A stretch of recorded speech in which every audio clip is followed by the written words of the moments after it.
Assalamu алейкум, урматтуу мекендештер. Талаш шаарынан бир бөлмөлүү квартира шашылыш түрдө сатка коюлуп атат. Баасын башында эле айтып берип коеюн, 25 000 долларга. Арзан квартира издеп жүргөндөр аябай көп болуп атат. Анда эмесе видеону көрүп туруңуздар.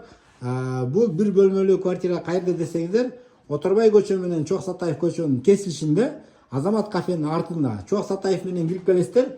Кирип эле оңго бурулганда эле экинчи подъездден 4-чү кабатка көтөрүлөсүздөр. Бул өзү 4-чү кабаттагы квартира.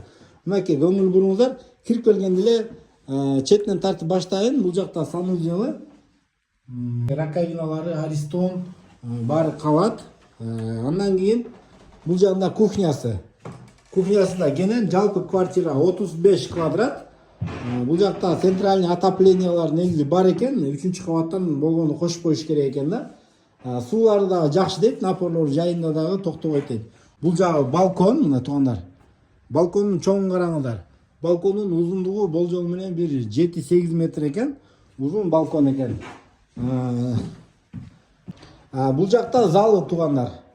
Бул жагы деле кенен экен, айнектери пластик. Бул жерде да 2 бөлмө кылып бөлө алса болчу экен. Спальня кылып, бул жагын холл кылып койсо дагы болчу экен. Ичинде туугандар ремонт жок. Буну келип көргөзгөнгө убактыбыз болбой жатат. Бул жерге квартиранттар кирип атат убактылуу. Видеодон эле жакшылап көңүл буруп көрө аласыздар. Ремонттору эски, жаңы ремонт кылыш керек туугандар. Баасын дагы бир кайталап коеюн, болгону 25 000 доллар.